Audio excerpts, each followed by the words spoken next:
Hey, what's going on, guys? I want to talk about analyzing Facebook ads today. I'm going to go over the columns that I use that you guys can copy. I'm going to go through the columns and then I'm going to go through some frequently asked questions that I get from a lot of beginners and a lot of my students about Facebook ads when you're testing new products. So we're on a ad account here that I'm not currently using, so I don't even know what I tested over here. But it's okay, there's data here. I don't think any of these performed that well, so yeah, none of my ROAS was good. So this is like a good example, I guess, a good thing to explain. So first things first, like at the end of the day, the only metrics, the only key KPIs, I guess my key KPIs that I look at are amount spent, purchases, and cost per purchase. At the end of the day, as a direct response marketer, as a drop shipper, as someone who needs front end purchases, these three are the only things that actually matter to the bottom line of my business. Straight up. Now, it doesn't mean that I'm not going to look at this stuff, which we're going to go through. I'm just saying these are the key KPIs, these are the most important things. If you're not seeing good results here, it can be coming down to your creatives, your product, your store, a lot of variables. But these things move the needle. How much you spend and how many purchases you're getting and the cost at which you're getting a purchase. Right? You should know your break even CPA before you run a test and know what you need to hit to be profitable, right? Okay. So now that you know the key KPIs, let's go through all my columns. So we have frequency, which shows you the average number of times each ad account. So basically, each person, each account center saw your ad on in a 7 day period. So the lowest the frequency can go is 1.0, and then it can go up and up and up.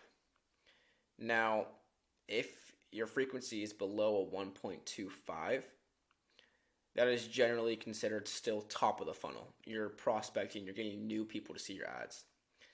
So a frequency of 1.25 means 25% of the people that saw your ad have seen it twice. We don't want people seeing your ad a bunch of times, unless it's doing retargeting, which Facebook does automatically. But generally speaking, we're prospecting, we want a low frequency. And all of these campaigns did pretty well. These results are typical for a prospecting campaign. This one's the highest one, or this one's the highest one. Sorry, this one's the highest one, 1.31. It's getting over that top of the funnel stage, but still not bad. Then we have CPMs, cost per million impressions. It's going to change in different niches, different times of the year. Q4, CPMs very high. A lot of advertisers were in the space. And then when January came around, my CPMs dropped, right? You should always be I don't know what I'm saying. You should always be comparing your CPMs when you launch a new test or a new campaign to your average. Don't worry about everyone else's CPMs. Worry about your ad account's average, right? Doesn't matter what my CPMs are. It's your ad account. It's your business. We might be in different niches. Doesn't matter. So, like this one, I got an $18 CPM compared to my average. I got a high CPM. So whatever I ran in this, it's probably not the best. Now, things that move the needle lower CPMs, probably better creatives, maybe different audiences. I think I was targeting Germany here. So, and then click-through rate, the percentage of people who saw your ad and performed an outbound click. I like these unique outbound clicks, so it's clicks on your website, not clicks on your ad. Kind of a little bit more important. It's like a different action. Ideally we want people clicking around on our website, not just our ad. Again, cost per unique outbound click. And then again, unique outbound clicks.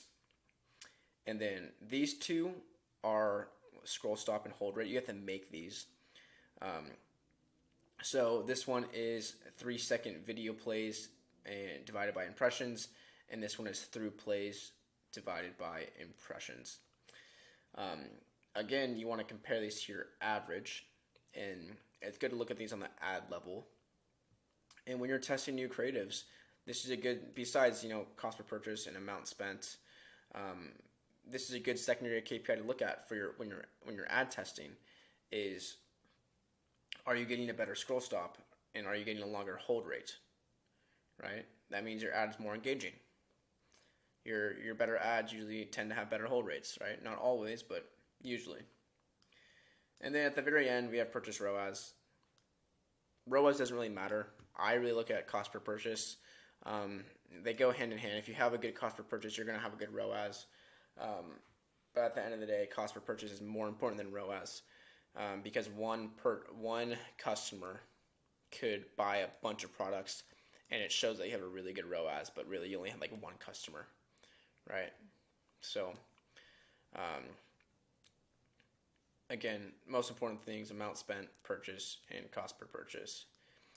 Okay, so let's talk about some like beginner questions that people have. Like on day one, what am I looking for? I'm not looking to be profitable on day one of a test. I do want to see purchases. Worst case scenario, I want to see add to carts.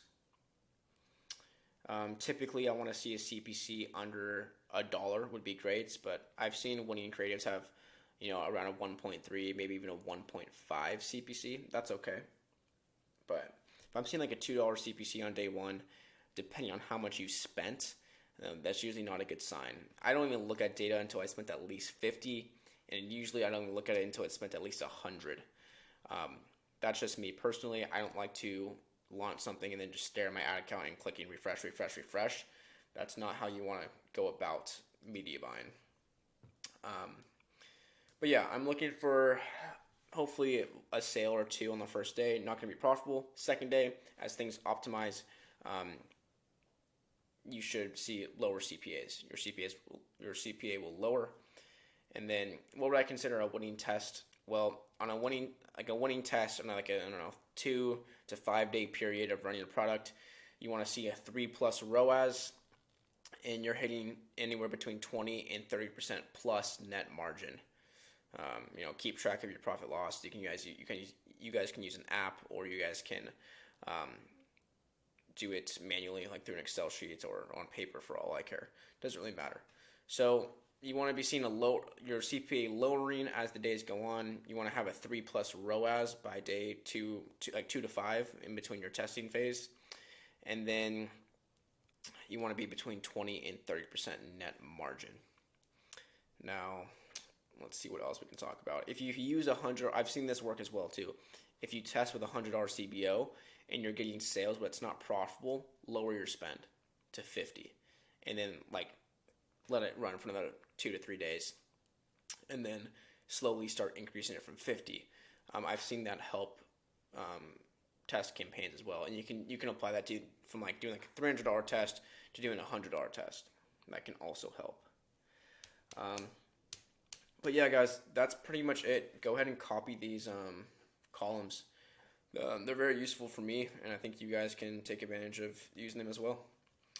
But yeah, if you guys have any questions, comment down below. If you guys want to work with me and join my mentorship, click the link down below as well. Book a call with me, and we'll see if we're a good fit for each other. Other than that, guys, follow me on Instagram, and yeah, please like, comment, and subscribe. Peace.